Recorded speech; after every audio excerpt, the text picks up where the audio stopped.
دو کنارے ڈرامے کی کہانی نے ایک نیا رخ اختیار کر لیا۔ دور شوار کی زندگی میں ایک کے بعد ایک نئی مشکل پیش آنا شروع ہو گئی۔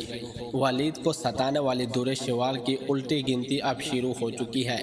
مظلوم کی آہ ساتویں آسمان تک جاتی ہے۔ یہ تو آپ سب نے سنا ہی ہوگا۔ ولید کی آنکھوں سے بہنے والا ایک ایک آنسو اب دور شوار کے گلے کا پھندا بننے جا رہا ہے۔ اگلے آنے والی ایپیسوڈ میں آپ سبھی دوست دیکھیں گے دور شوار کا دردناک اور بھیانک انجام۔ دور شوار اپنی بیٹی دعا کی موت کا ذمہ دار شہیر اور اپنی ماں کو ٹھہراتی ہے، جبکہ حقیقت میں سب کی ذمہ دار وہ خود ہوتی ہے۔ دور شوار کی لاپرواہی دعا کی موت کا سبب بنتی ہے۔ خیر، شہیر کو تو تے ہوئے دور شوار کہنے لگتی ہے، تم نے میری بیٹی کی جان لی ہے، میں تمہارے ساتھ اس چھت کے نیچے ایک لمحہ اور نہیں رہ سکتی، ابھی اور اسی وقت تمہیں مجھے طلاق دینی ہوگی۔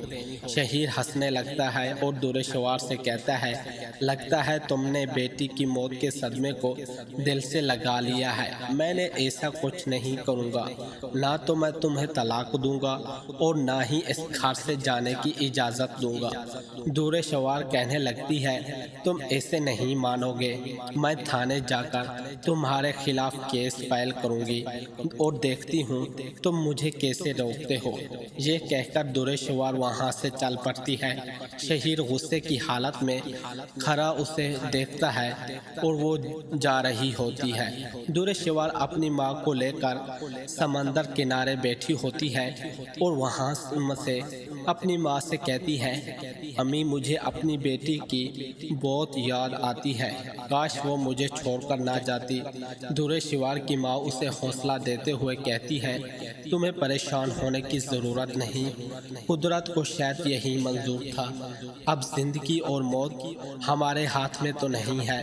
دور شوار کافی سوچتی ہے، پھر اسے خیال آتا ہے، اگر شہیر مجھ سے بازن ہو گیا، میں عیش کی زندگی کیسے گزاروں گی؟ یہی سب سوچتے ہوئے دور شوار شہیر کو فون کر کے لنچ ساتھ کرنے کا کہتی ہے۔ دوستو، کہانی ابھی باقی ہے۔ دوران سفر دور شوار کے دماغ میں ایک سوچ آتی ہے، اگر میں شہیر سے طلاق لے کر اس کی ساری جائیداد اپنے نام کر لوں تو یہ پیسے کے لیے میرا محتاج ہو جائے گا۔ بس یہی سوچتے ہوئے دور شوار نشہ آور دعا شہیر کے جوس میں ملا کر اسے دیتی ہے۔ شہیر وہ جوس جیسے ہی پیتا ہے وہ بے ہوش ہو جاتا ہے۔ دور شوار شہیر کو گاڑی میں ڈلواتی ہے، اپنے کاندھے کے سہارے ساتھ شہیر نیم بے ہوشی میں دور شوار سے کہہ رہا ہوتا ہے، کیا کر رہی ہو دور شوار، مجھے کہاں لے جا رہی ہو؟ جس پر دور شوار کہنے لگتی ہے، بس ہم گھر کی طرف جا رہے ہیں، آپ آرام کریں، مجھے لگتا ہے کہ آپ کی طبیعت ٹھیک نہیں۔ شہیر کے حواس بحال ہوتے ہیں، وہ خود کو ایک سنسان جنگل میں پاتا ہے۔ جیسے ہی شہیر پلٹتا ہے، پیچھے کھڑی ہوئی دور شوار کو دیکھ کر اس کے اوزان خطا ہو جاتے ہیں۔ دراصل دور شوار پستول شہیر کی گن پٹی پر کھڑی ہوتی ہے۔ گن پٹی پر رکھ کر شہیر دور شوار سے پوچھنے لگتا ہے، یہ کیا کر رہی ہو تم، ہوش میں تو ہو؟ جس پر دور شوار کہتی ہے، میں تو ہوش میں ہوں، اب آئی ہوں، تمہیں کیا لگتا تھا کہ میں اپنی بیٹی کی موت کو اتنی آسانی سے بھول جاؤں گی اور تمہیں آرام سے جانے دوں گی؟ تمہاری یہ غلط فہمی ہے۔ یہ لو طلاق کے کاغذات اور دفع ہو جاؤ میری زندگی سے ہمیشہ ہمیشہ کے لیے۔ شہیر صدمے کا شکار ہو جاتا ہے جب وہ طلاق کے بارے میں سنتا ہے۔